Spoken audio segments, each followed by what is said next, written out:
Olá, pessoas! Vocês estão ouvindo o Do The Math. E hoje a gente vai falar de uma coisa muito sensível, uma coisa extremamente estratégica e que todo mundo acha que sabe. Preço. Preço. Como calcula o preço, Fabi? Eu quero aprender. E também tem um outro ponto, né? A gente vai falar de uma marca que certamente todo mundo tem em casa. Eu pensei que você ia falar certamente é menos eu. Ah, eu também, mesmo no Uruguai. E para isso a gente está aqui com o nosso convidado, que é o Rodrigo Zaya, diretor executivo de Revenue Management e Pricing da M. Dias Branco. Rodrigo, é um prazer te receber aqui no Do The Math. Prazer é todo meu, me sinto lisonjeado, né, de estar aqui hoje fazendo esse bate-papo aqui, falar um pouco sobre pricing, né, essa ciência que todo dia a gente acaba aprendendo um pouquinho, né? Muito bom. Para a gente começar, a gente sabe que a M. Dias Branco é uma empresa super sólida, de bastante tempo, mas certamente algumas pessoas que nos ouvem não vão associar exatamente às marcas. Conta um pouquinho. Nós somos uma empresa de 17 mil funcionários, né, com faturamento aí anual de 10,4 bilhões, 22 fábricas, então uma complexidade muito grande, né? Inclusive uma no Uruguai. Nós somos, né, responsáveis pela marca Piraquê, Adria, Vitarella, Richester, Fortaleza, Las Acácias, enfim, muitas marcas aí dentro do nosso portfólio. Agora, certamente, todo mundo já fala, tenho, como esse macarrão, Exatamente. como essa bolacha. Legal. E agora, para a gente já começar, conta um pouco da sua trajetória. Eu comecei na área de vendas, né? Comecei, na verdade, minha carreira como vendedor na Brahma, né? No interior de São Paulo, em Piracicaba. Eu sou de Piracicaba e eu comecei minha carreira por lá. Só que eu sempre fui um comercial que gosto, né, de número. E com base nisso eu fui aprendendo até que dentro da minha carreira, comecei lá na Brahma como vendedor, depois supervisor, depois gerente e assim por diante, né? Depois eu fui para a Skin Cariol. E dentro da Skin Cariol, foi onde eu fui introduzido para a área de pricing, né? Eles estavam fazendo um movimento de profissionalização, né? Quando houve a troca da família por um presidente de fora. E aí eu fui convidado a participar de um projeto. E aí nesse projeto fui apresentado ao pricing, efetivamente, né? Era um piloto e eu voltaria para o comercial. Nessa época eu morava no Rio de Janeiro. E eu gostei tanto e fiz uma reflexão de carreira, falei, putz, gosto disso aqui, tenho o lado comercial muito forte e agora vou conhecer aqui a área de pricing. Foi aí que eu me identifiquei e aí fui estudar muito, né, sobre um tema que estava começando no Brasil. Fui estudar e aí gostei e fiquei fazendo transições de carreira, né, tanto na área comercial quanto na área de pricing, de revenue, né. Então comecei na Ambev, depois fui para a Skin Cariol, depois fui para a JBS, Linha, IP e agora M. Dias Branco. Eu tô tentando lembrar quem, Fabi, mas a gente já fez 2 entrevistas, quens no plural, né? A gente já fez 2 entrevistas com pessoas de pricing para falar um pouquinho dessa ciência, desse modelo. Eu acho que ele é a terceira pessoa que vem do comercial. Do comercial. É. Depois a gente resgata e põe os links. A gente tem que resgatar esses 2 episódios e colocar aqui, porque que interessante. É legal isso, Marcel, porque como é uma área muito nova ainda, né? Como no passado surgiu a área de trade, né? A área de marketing, enfim, né? Antes tinha um generalista e começou a ter... E a gente que faz essa migração, tanto vem do comercial para o pricing e do pricing para o próprio comercial, a gente conhece os 2 lados da moeda, né? Até então, eu conhecia um lado só no comercial. E aí, quando eu fui para a área de pricing, aí você vai estudando, vai vendo quantas coisas você fazia errado pela falta de conhecimento ou pela falta de divulgação. Então você se torna um profissional mais completo, né? Eu sei efetivamente o que uma planilha a gente faz internamente no PowerPoint e é executável e o que não é executável, né? E o quanto isso demora efetivamente para chegar na ponta, né? Essa mudança cultural, quando a gente fala de rentabilidade, você começa, mas eu tenho minha meta para bater, né? Como é que eu faço volume? Como é que eu equilibro esses 2 pratinhos da mesma forma? Então, Marcel, é uma escola muito boa quando você consegue olhar esses 2 lados da moeda, né? Então a gente fica muito feliz aí com o tema. Rodrigo, já que você já explicou os pratos, né? Vamos lá, você já falou, tem ali, de um lado a empresa vai querer olhar, óbvio, margem, volume, rentabilidade, só que você tem que conectar com o resto da empresa. Porque você não pode... O pricing é literalmente o ponto mais estratégico de todo o capitalismo, segundo Mises, não eu. Né? Então, dito isso, o que você desenhar ou modelar tem que estar conectado com a capacidade de custos logísticos, capacidade de custo de distribuição, de produção e de marketing. Né? Porque marketing, né, o vender o produto influencia em quanto tu vai cobrar pelo produto. Tá.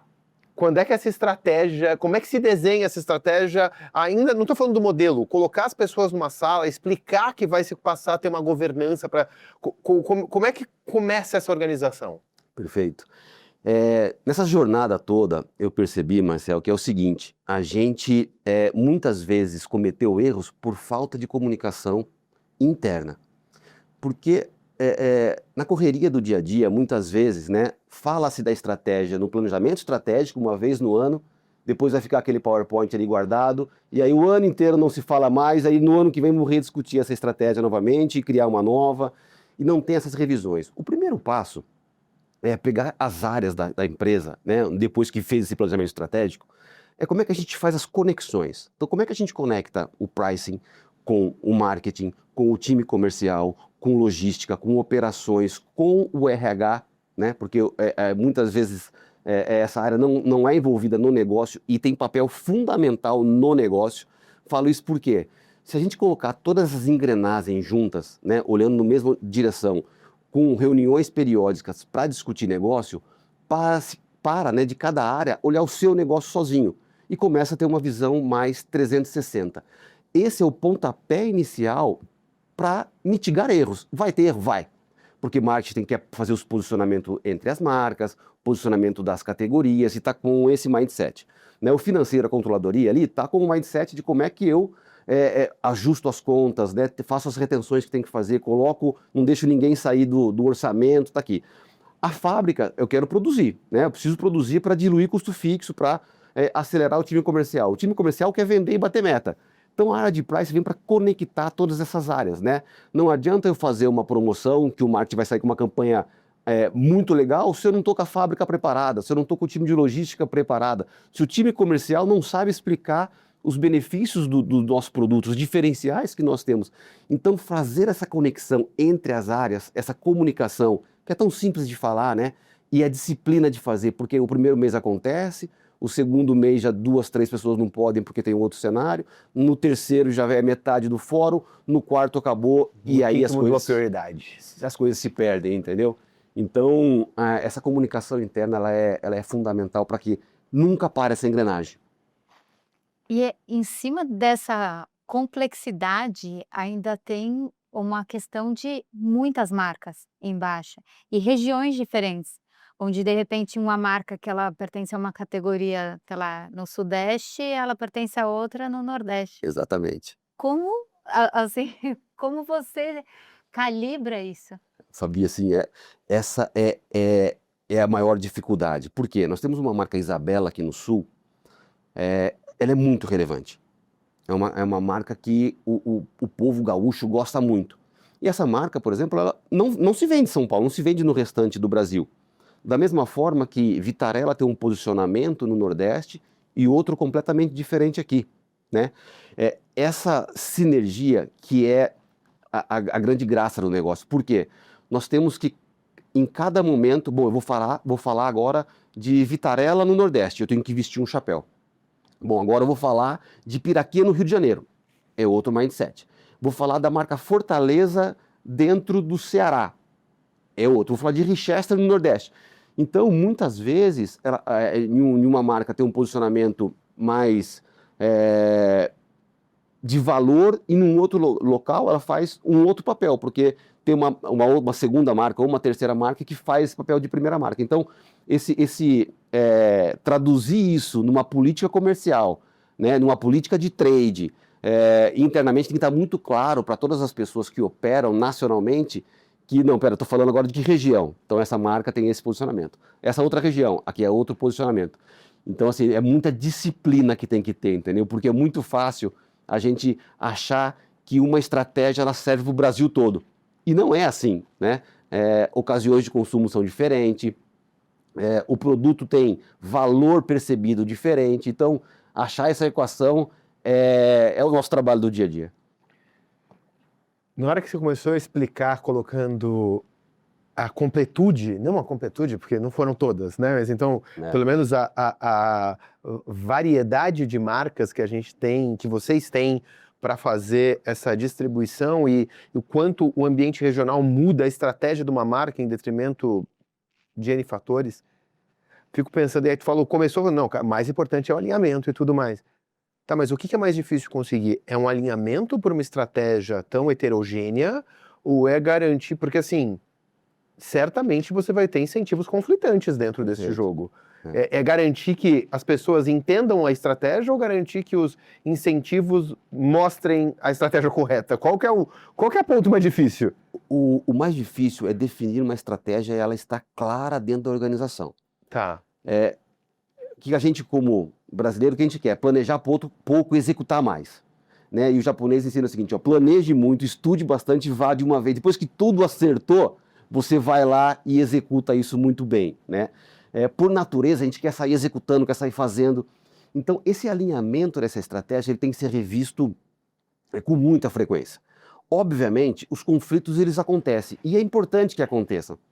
Porque se os conflitos acontecem, chega que as discussões elas são do negócio, vai se chegar a um denominador comum, que é melhor para a empresa. Então, a gente gosta muito de discutir de novo, e se não está claro, vamos discutir de novo, vamos trazer um fórum maior, vamos criar um comitê para discutir esse ponto, vamos dar relevância nas reuniões semanais de diretoria. Uma vez estabelecido, é aqui que a gente vai, então vamos seguir todos juntos, mesmo que de repente eu não concorde com aquela ideia, porque ela não é minha ou por algum motivo, vamos seguir aqui, aí eu estou comprado e vamos, né? Obviamente, a gente não pode ser ingênuo que se não estiver dando certo, a gente tem que refazer nossa estratégia, né? Mas, e aí a disciplina de querer aquilo e fazer aquilo disseminar para a companhia. Você imagina que a gente é uma companhia com 17 mil colaboradores, né? Como é que você fala disso para 17 mil colaboradores? Então, assim, tem que ter uma área interna muito forte de comunicação, tem que ser a atitude dos gestores, da liderança, cada vez mais disseminar essa cultura dentro da empresa. Então, é um trabalho, e a área de pricing tem muito disso, que não existe a bala de prata. É uma constância, uma disciplina, é uma jornada, é uma maratona, não é uma corrida de 100 metros, entendeu? Então, assim, hoje nós estamos já planejando como é que vai ser o futuro da companhia, né? Então, assim, não é o futuro agora de 2027, não. É o futuro mesmo, né? Olhando muito para frente, 2030, 2032, né? Então, é uma jornada, é uma maratona de longa distância. Fabiana, o último programa que foi ao ar foi com o Marco do Urbano, e eu conversei com ele depois, em off, bastante. E ele me trouxe uma seguinte frase, cara, para fazer as coisas direito, eu tenho que assumir o papel dos japoneses. 80% planejamento. Agora aqui a gente está num outro mercado, né? Um faz pneu, outro comida, quer dizer, são mercados totalmente diferentes. E aí o Rodrigo nos traz exatamente a mesma frase. Não, tem que fazer, né? No Brasil a gente gosta de planejar pouco, tem que fazer que nem os japoneses. Então, vou deixar aqui uma cobrança pública para o nosso time do podcast. Vamos trazer alguém da Toyota para falar um pouco do Toyota Way aqui. Vamos falar um pouco desse planejamento, tá todo mundo querendo copiar? Exatamente. Isso é legal, é interessante. Fica um convite público até. Fica um convite público. A Giovana corra atrás agora. Agora, eu fiquei curiosa e, na verdade, visto a sua bagagem, também queria para os nossos ouvintes aqui, né? Você está falando, é importante, principalmente esse alinhamento interno. E não existe alguns momentos, certamente as pessoas que nos ouvem às vezes passam por isso, onde parece que existe esse alinhamento interno, mas na hora da execução não está funcionando dessa forma do alinhamento. Qual que é a sua visão sobre isso? Assim, o que você acha que pode causar isso?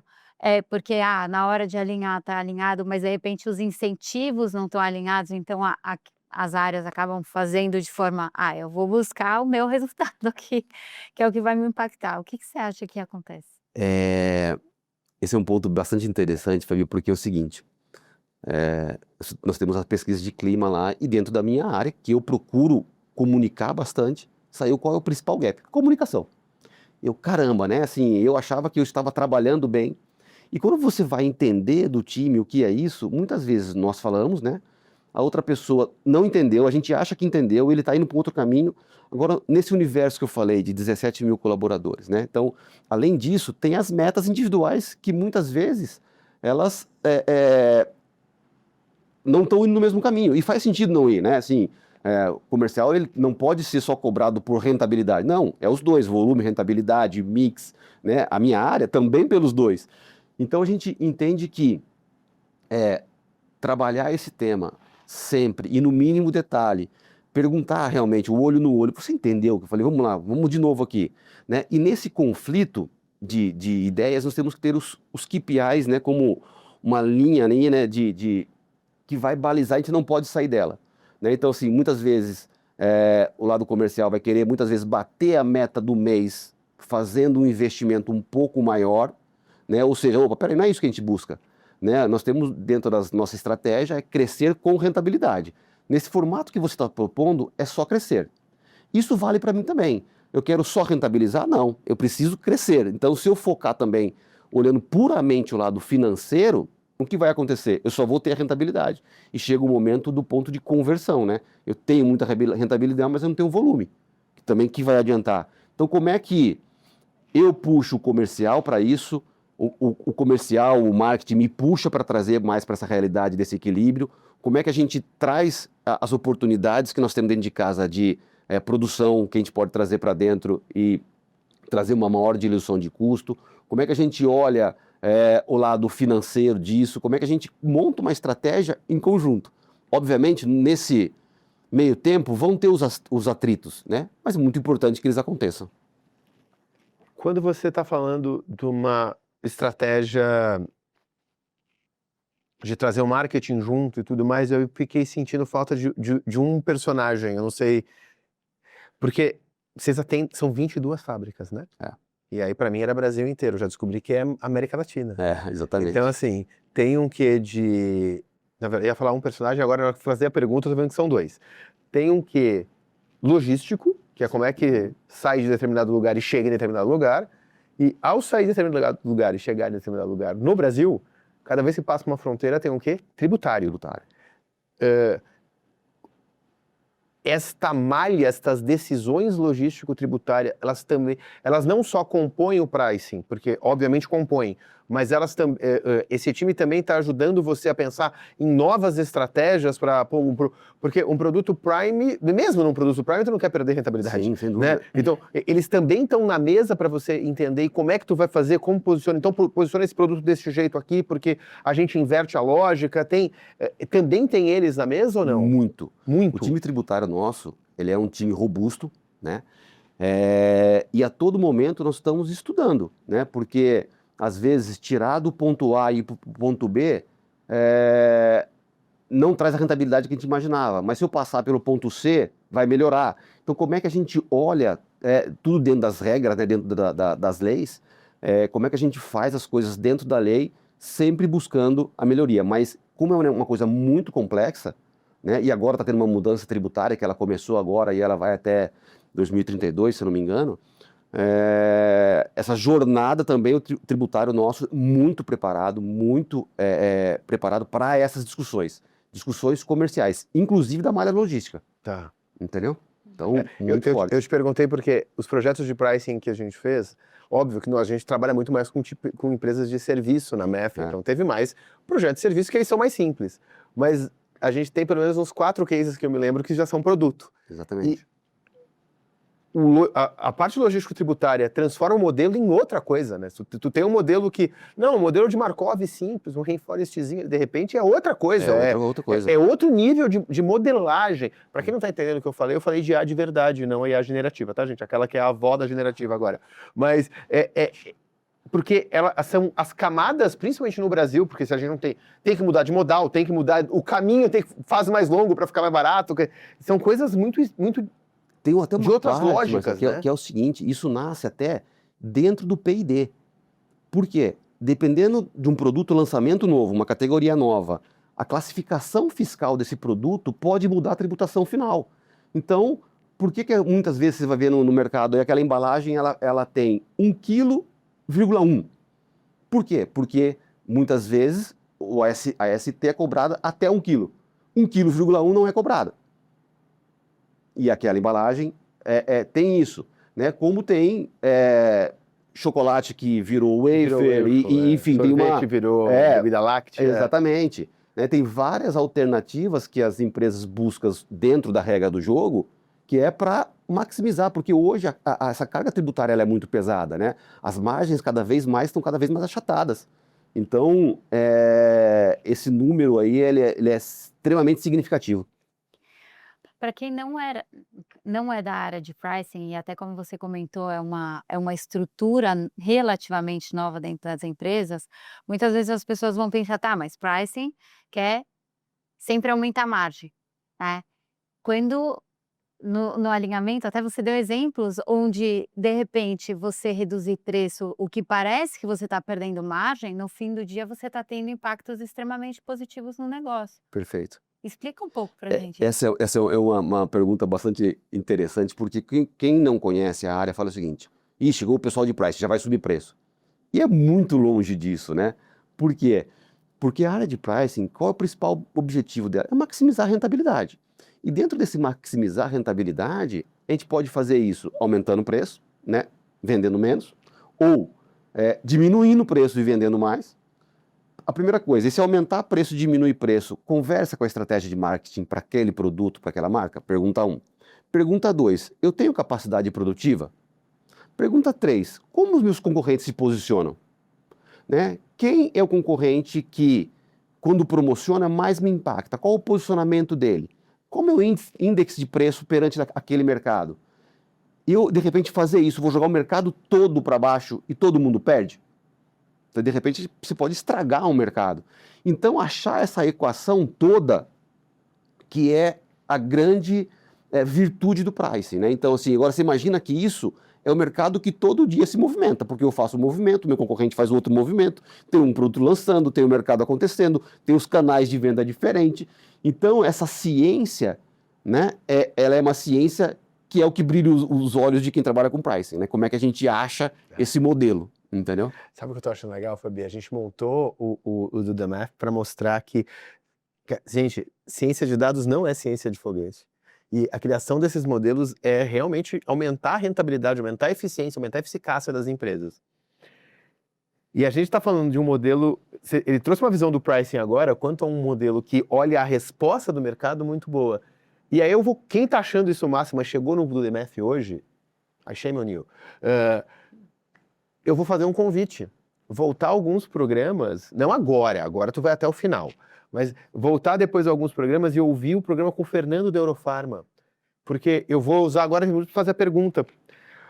A gente entrevistou o Fernando da Eurofarma e o Fernando, ele tem uma... Quer dizer, não, a Eurofarma, desde a sua montagem, eles têm uma coisa de terceirização industrial. Então eles terceirizam parte da planta para atingir o ponto ótimo da planta. A planta parada é prejuízo. Sem dúvida. Então ela tem que atingir o ponto ótimo. E aí aqui eu fiquei pensando por trás, você tem 22 plantas.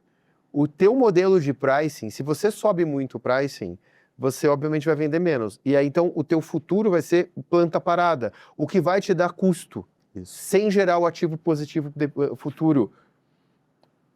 Esta lógica de forecast futuro que tu pode crescer na hora que tu trabalha isso errado, também vem em consideração? Total. Quando a gente erra o forecast por algum motivo, e isso é normal acontecer, porque a sazonalidade do mês, do ano, enfim, tem tudo isso, o impacto é gigantesco, né? E tem muitas regras de negócio, né? O cliente só recebe com até X% da validade. E se eu já produzir aqui, como é que eu faço para ir para o mercado sem disposicionar o produto, sem, às vezes, desconstruir? De repente eu estou construindo durante um ano um posicionamento. E por um erro de forecast eu produzi um pouquinho a mais, achando que ia acontecer, não aconteceu. Eu estou com um produto dentro de casa, vou promocionar tudo aquilo, vou disposicionar todo esse trabalho que eu fiz. Então, olha essa ciência disso, né? Então, dentro de 22 plantas, como é que você faz isso, né, nesse cenário? E aí, para deixar a vida mais emocionante, nós estamos vivendo agora uma guerra, né? E essa guerra tem impacto total no custo da matéria-prima. Então, assim, petróleo vai subir a embalagem, né? Vai subir o gás, vai subir o transporte marítimo, rodoviário, né? Tem a nova lei do rodoviário agora no Brasil, né? Que bom que tem a lei, mas, por outro lado, ela traz um efeito colateral muito grande.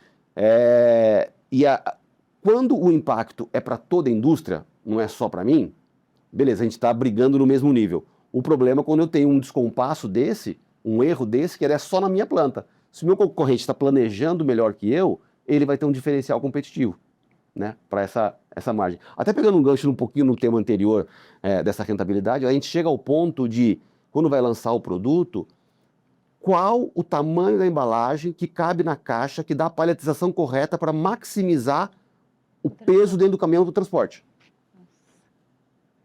Entendeu? Então, assim, tem o tributário, tem a paletização, tem o peso, né? Tem que fábrica que dá para produzir aquilo, que mercado, o tamanho do mercado. Então, é uma ciência bem interessante. A gente está falando de pricing, que é um tema sensível, que tem um impacto em muitas áreas. E eu queria saber, porque você tem você tem muita experiência em empresas diferentes. Qual é o tipo de decisão que mais gera desconforto quando você está ali na mesa e tem que fazer e coloca, né, essas outras áreas junto? Perfeito. Na hora de fazer o aumento de preço, né? Porque a gente vai achar, como companhia, né, sempre alternativas que algum concorrente não foi, ou, né, e a gente sempre, essa é a grande batalha, né? Esse desconforto que ele causa, e causa mesmo, em todo lugar, não tem diferença, ele causa um desconforto muito grande na hora de fazer o movimento de preço, na hora de protocolar as tabelas nos clientes, né, falar os motivos do aumento, esse é o que gera mais desconforto. Não, e pensando assim, ainda como a gente mencionou, né, na hora de sair o episódio a gente não sabe se a guerra continua, se não continua, mas mesmo em situações onde tem um impacto tão grande, ou seja, não é uma decisão pura em relação à margem de um produto específico. Muitas vezes pode ter impactos, enfim, fatores externos não controlados. Exatamente, exatamente. Então, e esse é o ponto mais difícil, porque são variáveis que nós não controlamos, né? O preço do petróleo, nós não controlamos. Quanto impacta nas embalagens? E aí todo derivado vem para isso. O gás que alimentam as fábricas, é tudo internacional. Trigo, por exemplo, né, que é uma grande matéria-prima nossa, é cotado na Bolsa de Valores, né, em Nova York. Então, assim, açúcar, né, cacau, que há 2 anos atrás explodiu o preço do cacau, que muitas indústrias tiveram que fazer reformulações no produto, porque inviabilizava, assim, passava a ter margem negativa. Como é que você vai trabalhar com margem negativa? Impossível, né, até para sustentar o próprio negócio. Então, acho que o grande desafio é como é que a gente se torna as necessidades de aumento de preço de forma mais natural, que seja uma coisa mais natural para a empresa, para todo mundo, né, que as pessoas tenham, assim, a organização de forma geral, maturidade para entender. Espero que um dia a gente chegue lá, mas que é uma necessidade, Que não vai ter jeito. Até porque muitas vezes a estratégia contrária pode ser ruim. Você deu um exemplo, né, de mudar a categoria fiscal de um produto. Mas isso pode ser tão simples quanto coloca mais 100 gramas no pacote, ou isso pode ser, tenho que mudar a receita, porque agora é bebida, não é mais sorvete. Eu não vou citar a marca aqui, mas eu particularmente achei que ficou horrível. Eu era um consumidor assíduo, deixei de ser, porque não gosto, assim, e talvez na hora de tomar uma decisão, nós vamos segurar o preço e vamos fazer isso, tu vai perder uma camada consumidora, porque, cara, né, no meu caso, obviamente, ficar horrível foi forte, mas é porque pela minha idade dá pra perceber que era muito mais aquela coisa de memória afetiva do que necessariamente o gostar do produto em si. Eu perdi a memória afetiva, porque mudou o gosto. Então, quando a gente fala algo nessa escala, talvez, né, um pós-mortem poderia mostrar que, era melhor ter aumentado o preço. Não, exatamente. Na M. Dias Branco, por exemplo, a gente nunca piora, como premissa da companhia, não se piora a qualidade em virtude de rentabilidade. Vamos achar outras alternativas. Vamos diluir custo fixo, vamos fazer Outra coisa, não se mexe em fórmula de produto para baratear produto, né? Essa é uma premissa da companhia. Ela não acredita que esse caminho se leva ao sucesso, entendeu? A gente comentou há alguns minutos atrás sobre a estratégia, se ela não tem todo mundo na mesa, às vezes ela vira um PowerPoint, depois fica abandonado e depois não é seguido. Para as pessoas que estão nos ouvindo, assim, quais são os pontos importantes que você indicaria para as pessoas ficarem atentas para que isso não aconteça? Falar sobre a estratégia, né? Assim, com uma rotina, né? Eu acho que esse é o ponto, né? Nós temos uma boa prática interna que a gente traz todo início de reunião um slide, por exemplo, sobre os valores, né? Um slide sobre cultura. Porque se você vai dando em doses homeopáticas, né? Igual a escola, aquilo vai entrando na cabeça. Além disso, reuniões periódicas sobre a estratégia, né? Assim, se ela é falada só uma vez no ano, não tem estratégia, né? E ter muito claro os KPIs que conversam com essa estratégia global, com essa estratégia macro, né? Com essa estratégia mãe. Se você tem os indicadores muito controlados, né? Aquilo é acompanhamento mensal, está desdobrado nas metas dos executivos da companhia, é muito difícil de você perder a linha, porque a todo momento, né, você é cobrado, você cobra, então aquela linha do horizonte, do ponto de chegada, é o mesmo para a organização toda, por caminhos diferentes. Então, cada área, respeitando o seu KPI, vai chegar naquele propósito final. Entendeu? Então, assim, acho que a disciplina de se olhar, né, mensalmente, KPIs atrelados àquilo é a chave de sucesso. Eu fiquei pensando aqui, porque de vez em quando a gente tem áreas diferentes que estão olhando para o mesmo objeto de negócio medindo de forma diferente, né? E assim, ferramentas de medição diferentes dão resultados diferentes, né? O nosso sócio, o Lourenço, costuma brincar muito com venda. O Lourenço vem do mundo de engenharia, né? Foi uma JV que a gente fez. Ele tá assim, cara, trabalhar com engenharia de dados, você quer ver uma coisa, é perguntar a venda. Pergunta a venda. Quanto vendeu? O vendedor vai falar um número. O time de marketing vai falar outro. Tesouraria vai falar outro. Financeiro vai falar outro. O cara lá que está despachando material está falando um outro e nenhum desses dados conversam. Alguma coisa no meio daquilo ali está certo, porque a forma que eles encaram o que é venda, um não é o contrato assinado, o outro é o despachado, o outro é o dinheiro que entrou. Não, o outro é a receita que você conseguiu explicar por que ele existe. Não interessa que entrou no caixa, né? Tem todo... e isso por si só, de vez em quando, dá uma baita confusão. Nós estamos falando assim, então vamos esquecer que o elemento que faz a venda é o produto, mas o elemento que quantifica é o preço. Foi por isso que eu peguei este exemplo. Várias áreas vão ser impactadas pelo preço. Várias áreas vão ter suas metas, como você acabou de colocar, a KPI global impactada pelos preços. Vocês têm uma métrica comum, ou tem um trabalho de causa e efeito direto nas métricas para todo mundo olhar, para garantir que a distorção da forma de medir não faça que enquanto um olha e fala, putz, a gente precisa acelerar, uma outra área fala, não, tá na hora de brecar, vocês estão... Porque isso acontece, é raro, mas acontece com frequência. Exatamente. Primeiro, né, nós temos uma única fonte de informação dentro da companhia. Nós temos um BI nosso que aquele número é o número que vale. Ponto. Para exatamente não ter esses recordes, essas informações, nós temos lá a área de excelência comercial, que ela é responsável exatamente por padronizar as informações. Então, tudo que é oficial tem que sair dali, primeira coisa. E aí nós temos as metas globais da companhia, independente da área, né? Tem as metas globais, que aquilo ali são os habilitadores para PLR, para bônus, enfim, então aquilo ali, ou seja, toda meta que a gente fala muito internamente, se a sua meta individual não conversa com aquela meta lá, chega lá, tem uma coisa errada. Ou lá ou aqui, um dos dois, né? Então a gente, né, por muito trabalho, já superou essa etapa. Hoje a companhia, de A a Z, elas estão com as metas alinhadas para chegar a esse objetivo único, que é o objetivo global da companhia, que é crescer com rentabilidade. Enfim, nós temos toda a nossa estratégia para isso, né? Então tá a companhia inteira alinhada com essa diretriz. E agora eu quero saber uma opinião sua, pessoal. Quando uma empresa quer crescer sem destruir valor, o que você acha que é a disciplina que ela precisa ter para garantir essa sobrevivência ou isso? Porque aqui, nesse cenário da M. Dias Branco, você falou, vocês têm muito claro que assim, não existe, por exemplo, reduzir qualidade de nada para alcançar margem, né? Agora, para as pessoas que nos ouvem. Eu acredito muito que não existe cavalo de pau. Não existe nada que uma bala de prata que você pega uma empresa, tira ela do ponto A para o ponto Z. Assim, são pouquíssimas coisas que aconteceram isso na história, principalmente no ramo de alimentos, né? Do bem de consumo, enfim. É uma construção. E essa construção, ela tem que ter um propósito. Qual é o propósito da empresa? Onde ela quer chegar efetivamente? E essa jornada também é uma maratona como a Hard Price. E tem que ter muita resiliência. Por quê?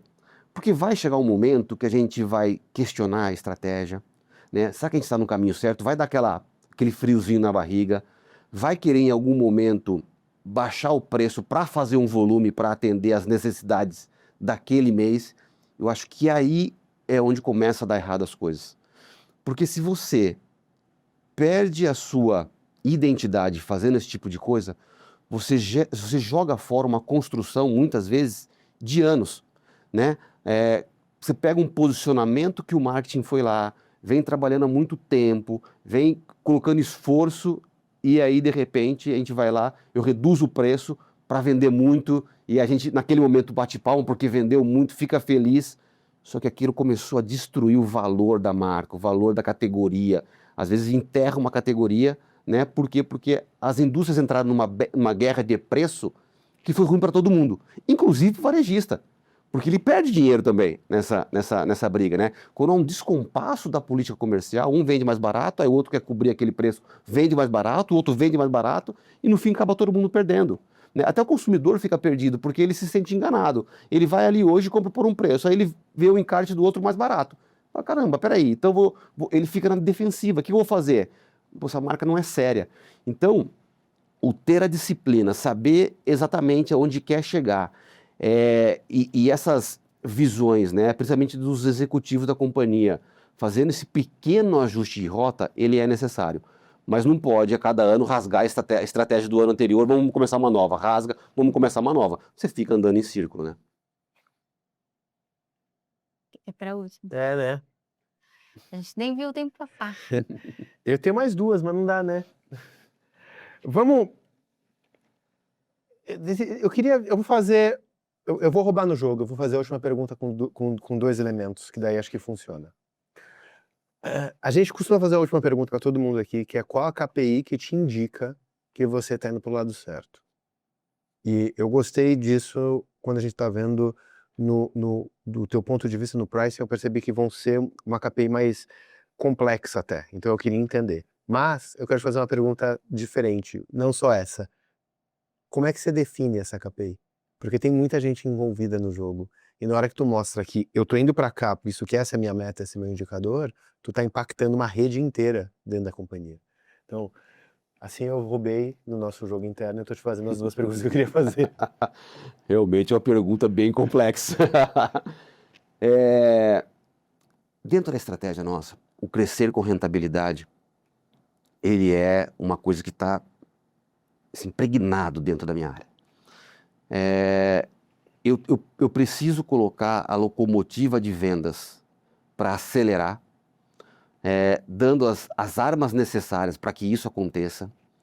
E se isso acontece, ele impulsiona a companhia e puxa toda a companhia como um todo, que vem fábrica junto, que aí o marketing consegue reinvestir cada vez mais, né? O trade com certeza reinvestir mais, P&D, assim. Então, o coração da empresa, que é a área comercial que consegue fazer, que está na linha de frente, que consegue buscar esse mercado, desbravar novos mercados, entrar em canal novo, a área de pricing não pode ser alombada nesse caminho.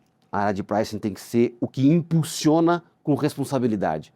Então eu estou ali, né? Eu brinco muito que eu sou o VAR, né? Eu sou o VAR dentro desse campeonato. Então eu vou acelerando o time comercial e, aqui dá, aqui não dá, aqui dá, aqui não dá. E dando autonomia para esse time. Eu acho que uma coisa muito importante é que não existe, ele não é meu inimigo, pelo contrário, ele é meu parceiro de negócio que eu tenho que me abraçar com ele. E o marketing tem que ver isso, vir junto comigo, o trade tem que vir junto comigo, todos nós impulsionando para um objetivo único. Então, meu grande papel como área e como líder dessa área é vamos crescer com rentabilidade, né? Aproveitar todas as oportunidades. Eu quero que cada vez mais a área comercial tire o sono do diretor fabril. Como é que eu vou produzir tudo isso que o comercial está vendendo, né? Então, assim, acho que eu ali no meio do caminho, essa é a grande brincadeira saudável dentro da organização, que faz com que as áreas fiquem atentas às oportunidades, o fabril buscando sempre novas alternativas de conseguir ser mais produtivo no menor custo possível, a logística com essa mesma mente, né? Porque o pricing ali ele organiza quanto está custando minha logística, quanto está custando minha fábrica, como é que está o mercado, como é que está meus custos de matéria-prima com a área de compras, como é que eu coloco tudo isso dentro de um liquidificador e dou a melhor arma possível para o comercial trabalhar. Esse é o grande ponto. Nossa, foi uma aula esse podcast aqui. Rodrigo, muito obrigada por ter participado do The Math. Até eu me enrolei. Eu que agradeço, gente, assim, pela oportunidade de conversar, né? Realmente foi um bate-papo, como a gente tinha alinhado no começo. Muito satisfeito de poder conversar, né? A gente falou de bastante coisa aqui. Rodrigo, mais uma vez, muito obrigado. Seja bem-vindo a voltar novamente, que certamente vamos continuar esse papo em algum outro momento. E você que está ouvindo, eu sei que você gostou. Teve insight, então manda para alguém, compartilha, ajuda a gente a chegar em mais pessoas, 5 estrelinhas, dá o curtizinho se você estiver no YouTube e daqui uma semana a gente se encontra. Até a próxima quarta. Valeu!